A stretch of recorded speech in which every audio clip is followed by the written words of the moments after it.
Денеска за нашите сограѓани во оваа тегла подготвивме изненадување, наслов на вести.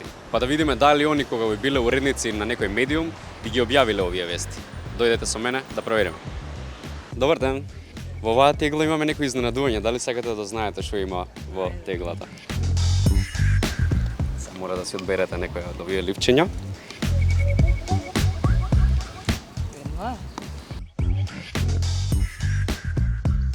Може да ми кажете што читате таму? Нема да верувате, обичен човек стана интернет сензација преку ноќ. Дали сметате дека колку вие би биле уредник во некој медиум, дали овие вести би ги објавиле? Каков тип на вести се овие? Што може да кажете за нив? Па видете се, ова вака да се прочита многу значење има, зависи кој како го сваќа. Има доста е така актуелен сега нели со AI. Навистина секој обичен човек станува интернет сензација. Не гледам ништо изненадувачки. Ова ние го имаме шокови колку сакаш во Скопје секој ден. Каде се завртите ќе видите што каде се партирало, не сме да се партира. Шок не ли е тоа? Па искрено би објавува вести и од светот и од Македонија, меѓутоа што се позитивни. Би ги игнорирала негативните вести затоа што стварно на секој чекор и на сите социјални мрежи само негативни вести се шират. И почнувајќи од моите родители што се доста повозрасни, цело време да читаат негативни вести не е добро за нив, нели за нивната возраст, а и за младите секако. Дали би објавиле нешто без убаво да ја проверите информацијата? Не би објавила. Чи како уредник сигурно не. Тоа што има доста нели лажни вести што се шират по интернетите, не би објавила без нешто, затоа што целиот народ чита народот од помалата возраст до постара возраст, некои луѓе навистина не би верувале дека тоа е важна вест, например. Затоа сигурно би ги проверила информациите. Не е интересно. Не е интересно. Се е веќе видено. Веќе видено. Какви вести вие би објавувале кога би биле уредник? Што убаво да се направи.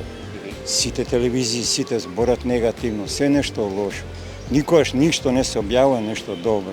Помпа знае, вест ако е лоша, не мора да значи да е лоша. Може и нека убава вест да биде интересна за луѓето. Отворете овдека и прочитате што има. И од кога ќе прочитате, може да продискутираме. Неверојатно. Ученик реши тест што ги збунува и професорите. Како ви се чини овој наслов на вест? Дали би го отвориле кога би прочитале вакво нешто на некој портал или медиум? Па може и да, може и не. Што те им верувам многу на порталите, ама нешто напишале. Мислите дека ваков тип на наслов со големи букви, со неверојатно се извичници, не алудира на невистината вест? Или нема тоа никакво значење? Може би кој е пренагласено со големи букви, со извичници, може би е премногу за да испровоцира, за да прочиташ. Значи, не мора да значи. Според извештајот од истражувањето на способноста на граѓаните за препознавање и исправување со дезинформации, сензационалистички лажен наслов би избрале 23% од испитаниците, а 17% би читале конспиративна вест. Денес нашите сограѓани дадоа интересни одговори за објавувањето на насловите кои содржат сензационализам. Објавување на наслови бара одговорност, затоа што тие ја обликуваат перцепцијата на читателот.